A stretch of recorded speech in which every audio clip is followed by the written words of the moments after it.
My friends, after my initial reaction to the Napoleon movie trailer, let's just say that I was already worried. But after watching the movie, it was worse than I expected. Much worse. A complete shipwreck. Are you not entertained? No. Even if we disregard the fact that they took a big dump on historical accuracy, the story itself has no pacing, and truthfully, it's not that interesting. Personally, I felt uncomfortable throughout the movie. Believe it or not, movie director Ridley Scott actually managed to turn Napoleon into a pathetic, emotional little weakling that always cries for Josephine.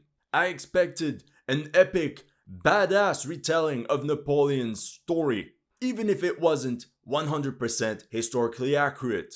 But in the end, I just feel the Ridley Scott of The Duelists, Black Hawk Down, Gladiator, and Kingdom of Heaven is gone. Just like this article explained, Ridley Scott delivered a film that works better as a comedy than a historical epic. Ridley, what have you done? You were the chosen one! The critics are right. The movie felt like a parody of Napoleon. They even got heavily inspired, for legal purposes, by a funny scene from the movie The Death of Stalin, when they arrest all the leaders. Or when Napoleon throws a fuss at the British and says, "Oh, you think you're better because you have boats." And I thought my jokes were bad. Never let the Brits cover French history. No. One thing you know I pay a lot of attention to is battle scenes. I'll give you my personal rating of each one of these historical battles in a moment. Uh-oh, whoops, it's blurred. But here are my main critics. Most of the battles either take place at night or have this very dark filter and you don't see anything of what's actually happening. Tactics, maneuvering, firing by ranks. Nah, the battles consist of two groups simply crashing into each other like in a massive mosh pit. Exactly what you see in Viking movies. Why even carry a musket when all you're gonna do is punch each other and wrestle? You can't even see proper units marching in formation. It's always a huge swarm of troops. But the worst is when we see World War I trench tactics being employed in battles such as Austerlitz and Waterloo, which ended up being like a combination of Vikings and 1917. They couldn't even manage to make cannonballs actually bounce on the ground. It's just explosions everywhere. I mean, even Mel Gibson's The Patriot could get that right. Oh yeah, and if I can let loose, battlefields during that era spread across kilometers. It's just laughable to see Napoleon constantly make use of hand motions and flags to send orders to his army, when we know he would write down orders as clearly as possible and send them out with a complex system of messengers on horse going back and forth. And like Ridley Scott poetically told his critics, "Get a life!" No bro, no bro, you can't say that on a $200 million budget. I'm critical because I know his team could have achieved better results. How come movies from 20, 50, 70 years ago did it better?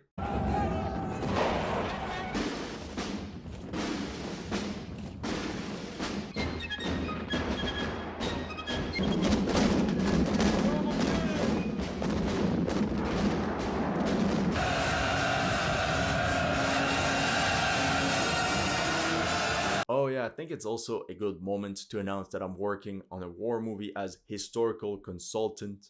It's going to be World War I themed, and the movie director is doing a great job to get everything in motion with the budget we have available. But that's all I can announce for now. So I fully understand the balance to keep between historical realism and entertainment. Okay, apart from the rant, going into the movie, my first worry was the huge time frame to be covered. And indeed, it proved to be a problem. You start during the French Revolution, and you end with the Battle of Waterloo. How can you possibly tell over 20 years of Napoleon's life in just 2 hours and a half? My friends, it was doomed from the start. When you want to make such a movie, you either have to focus on one part of his life, or you have to release a mini-series, like the 4 episodes of the 2002 Napoleon series, whose main problem was a very small budget. The 2 hours and a half screen time of the movie would necessarily lead to massive chronological jumps. Napoleon is fighting the royalists in France, and the moment after, he's in Egypt. Why? Don't know. In one scene, Napoleon leads a coup against the revolutionary government, and the next, he's crowned emperor. One moment, Napoleon fights the 1805 Battle of Austerlitz, and then he cuts to the 1807 peace treaty of Tilsit, completely skipping over Napoleon's invasion of Prussia. But I can forgive all that if it wasn't for that one mistake. The worst jump in time for me was when we see Napoleon's disastrous retreat from Russia, which is already rushed. And a moment after, Napoleon is abdicating. In reality, there were 2 years between his campaign in Russia and his abdication. 2 of the most important years, at least 20 battles and major geopolitical shifts. This time jump means we skip the part where all of Europe turns against Napoleon and his dream of a long-lasting empire. Not only did his army get shattered in Russia, but he's now facing a vengeful coalition of Russians, Prussians, and Austrians. Even his former German allies like Bavaria, Hanover, and Württemberg have switched sides. Even worse, his former generals like Bernadotte, now king of Sweden, and Murat, king of Naples, have joined the coalition and turned their kingdoms against the emperor. I mean, just covering this part of his life would have been so dramatic and epic, with Napoleon's facing all these betrayals. Removing these 2 crucial years also means skipping through the turning point of the Battle of Leipzig in 1813. One of the biggest battles ever fought in Europe, with 500,000 men involved, and the first major battle where Napoleon was defeated fair and square. I think this would have been very interesting for the movie to cover, because the main reason behind this defeat is that his enemies learned Napoleon's art of war and applied it against him. And it worked! It also means skipping through the day Russian Tsar Alexander I led his troops in a triumphant march to the streets of Paris in late March 1814. And I think from a dramatic perspective, it would have presented a lot of contrast and a pretty interesting revenge story arc compared to Napoleon marching into Moscow. In my opinion, part of it was done on purpose by Ridley Scott to push the British at the forefront of the Napoleonic story, with them fighting at Toulon and at Waterloo, when truth be told, during these 20 years of war they played a largely secondary role, at least from a military perspective. Even then, during the siege of Toulon, only a third of the Allied troops were British. Same thing during the Waterloo campaign. At least the movie brings up the importance of those Prussian reinforcements to Wellington, who just exhaled, "Thank God," the moment they intervene on the flanks. But again, the way the battle was portrayed feels like a parody. Honestly, all the battles pretty much feel like medieval battles with cannons. The second most obvious problem is that Joaquin Phoenix was not fit for the role of Napoleon. And it was a fear I already brought up during my reaction to the trailer. With all due respect, he's way too old. And because of that, we don't even feel the 20-year transition from young Bonaparte to Emperor Napoleon. During the siege of Toulon, Napoleon Bonaparte was a young, fit, and energetic 24-year-old. Very far from the old, cynical, and sick 45-year-old at Waterloo. Although Joaquin Phoenix is a great actor, throughout the movie he has zero charisma. Mojo gone. There's not a point in the movie where we understand how thousands, hundreds of thousands of men would follow this man into battle and into the slaughter. With Ridley Scott instead of Napoleon, the god of war, the tactical mastermind of his time, the one that turned the French army into an unstoppable tempest, we get a Napoleon that's shy, mumbling all the time, and that looks borderline mentally unstable. The guy is soft and literally sleeps through battles. Did you know that Napoleon charged the British squares at Waterloo, and that the British used snipers with scopes to try to shoot him? Yeah, baby! Yeah. IRL, Napoleon won over 60 major battles and adapted his strategy to all possible environments, from snow, mud, desert, rain, mountains, and he crushed all possible adversaries. His mere presence on the battlefield would boost the morale of all the troops. All Europe had to combine its forces to shut him down. I'm also not going to get over the fact that they turned Napoleon into some sort of Assassin's Creed character. We literally see him disguised in stealth mode, scouting enemy positions up close on his own.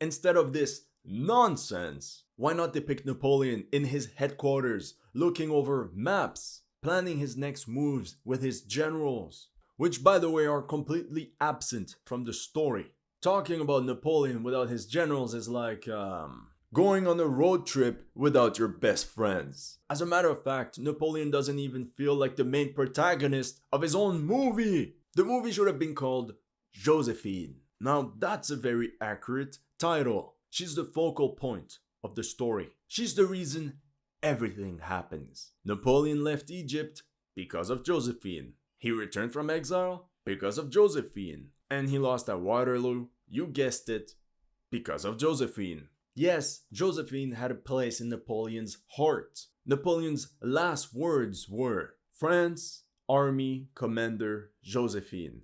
But it wasn't Josephine, France Army Commander. Josephine came last. Josephine came after warfare, because in the end she represented his little touch of femininity in a world of cold brutality and death. For example, in the movie, Napoleon departed Egypt when he learned of Josephine's infidelity. In reality, yes, he did get mad, but then he stole one of his officers' wives, Pauline, and yeah. He certainly wasn't the little prude portrayed in the movie. Just look up the number of affairs he had and all the kids he fathered. What the movie ignores is that Napoleon left Egypt for very precise reasons. From a military perspective, the British Navy destroyed the French Revolutionary Fleet at Abu Qir. The French army was now stranded in the Middle East and cut off from supplies, all the while getting pressured on all fronts. From a political perspective, France was getting defeated on the battlefields of Europe, and this led to massive political instability in the country. Napoleon saw an opening and a once-in-a-lifetime opportunity to rise to the top, at the cost of all his men he left behind in Egypt. The movie could have shown that Napoleon's ambitions often came at the cost of a lot of his followers. Another such lost opportunity was to talk about Josephine's son, Eugène de Beauharnais, who actually became one of Napoleon's best generals. As a commanding officer, he won many battles. But because of what happened between Josephine, his mom, and Napoleon, his stepfather, he simply retired from military life and refused to follow Napoleon into the Battle of Waterloo. Sadly, in the movie, we only see him as a child and he's pretty much gone after that. Yes, I know I'm very critical and it can be heavy. But just take a look at all the other movie directors that achieved better results. I want to remind people there's only two ways to make Musket-era war movies realistic. When you have a limited budget, you can't depict the entire battle, or it will look super lame. If you don't have enough extras, don't use wide angles. It's as ridiculous as trying to portray a concert and you have 50 people in the crowd. It just looks dull. And that's the mistake Ridley Scott has done. Another option would have been like Stanley Kubrick did in Barry Lyndon. You need to reduce the scope of the battle and only show a small part of the fighting. For example, during this attack of the British line infantry, it's clearly said that this battle was a small skirmish, never recorded in history books, but that it remained nonetheless impressive for its participants. Or when the main character Barry joins the Prussian army. Once again, we're not told the name of any historical battle. We just see fighting going on in some random village. With great skill, Stanley Kubrick managed to depict a battle with roughly 40 extras playing the Prussians and 100 to 200 men in French uniforms. We have to highlight Stanley Kubrick's creative genius when it comes to recreating battle scenes. There are other movies with pretty nice battle scenes, like the charge of the French cuirassiers during the Battle of Eylau in the movie Colonel Chabert. Once again, which depicts only one specific part of the battle, but with great detail. The second way is the Soviet method and have 15 to 20,000 extras available in movies like War and Peace and Waterloo. Soviet movie director Sergei Bondarchuk managed to recreate real-life size battles. And then you have perhaps the most epic, badass historical movies ever made.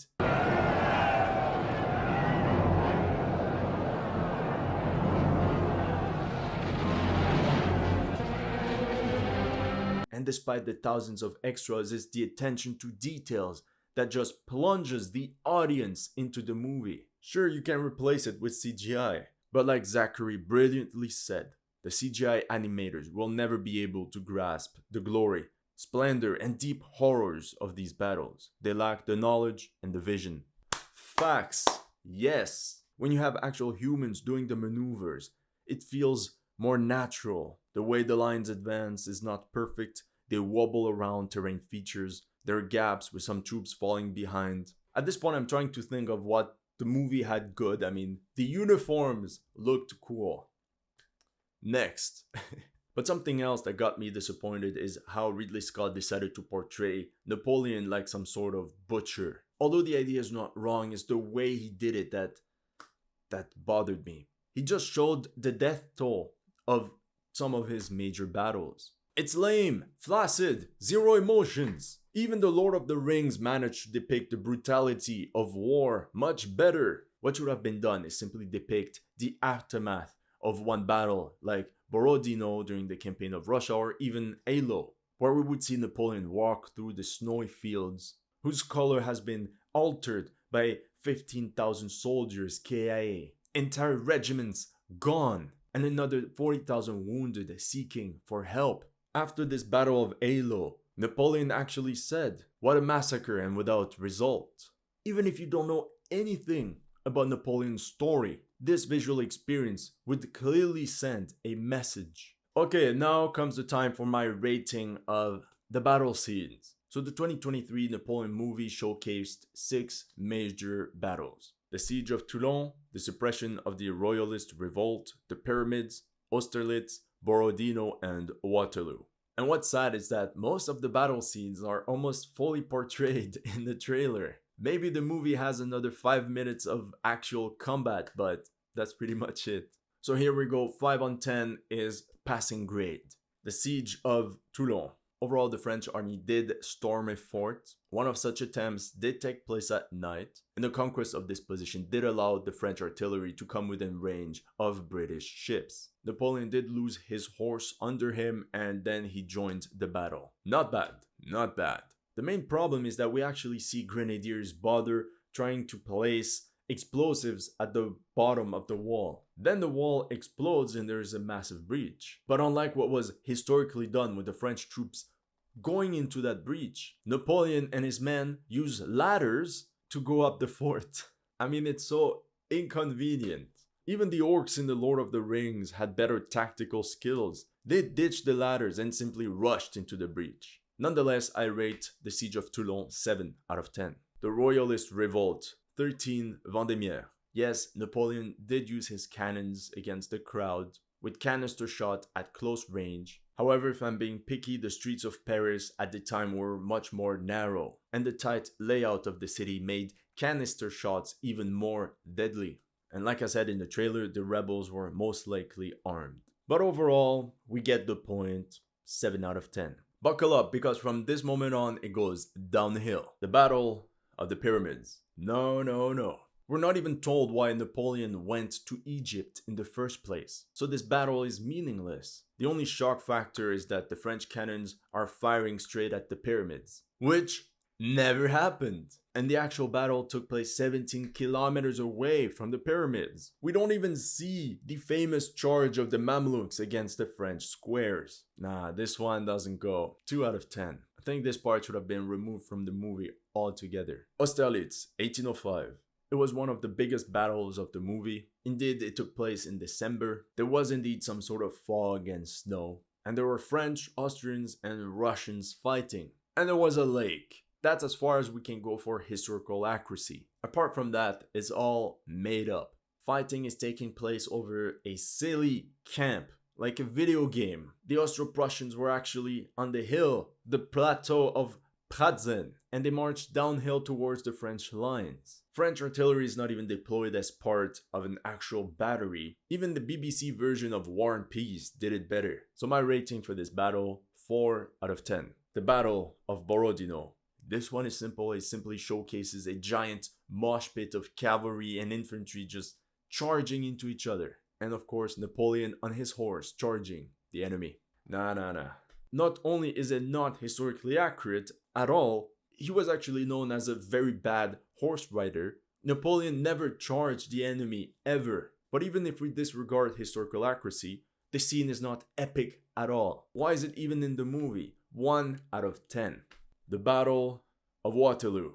Once again, the movie spends a good amount of time on this final battle. So yeah, they portray the rain before the battle, the French cavalry charging the British squares, and the Prussians arriving on Napoleon's flank. By the way, they arrive on the wrong flank. In the movie, they arrive on the left flank. In reality, they arrived on the right flank. But I think this was the least of the concerns of Ridley Scott. And what the movie doesn't show at all is that Napoleon actually thought that these incoming reinforcements were French, and that this highly impacted the way he led the battle. Apart from that, the battlefield of Waterloo is simply depicted as a field. The farms of Hougomont, La Haye-Sainte are not shown, the villages of Papelotte and Plancenoit are missing, and the hill from which the Allied troops hid from French artillery is not even there. But at least they had trenches to protect from the French bombardment. There were even snipers trying to shoot down Napoleon when he charged the squares. The cavalry attacks, once again, there were not enough extras because the cavalry attacks consist of one line of 20 guys. And that's my problem with making wide angle shots, when you clearly don't have enough people on the ground. In the end, the way Ridley Scott portrayed this battle seems like an amateur reenactment turned into some medieval warfare. So I give it a 3 out of 10. So here's the final rating of all the battle scenes. That's all I have for you today. Let me know in the comment section what you thought of my analysis. If you're new to this channel, make sure to like and subscribe. And if you want to support my work, make sure to check out my Patreon or PayPal. The links are in the description below.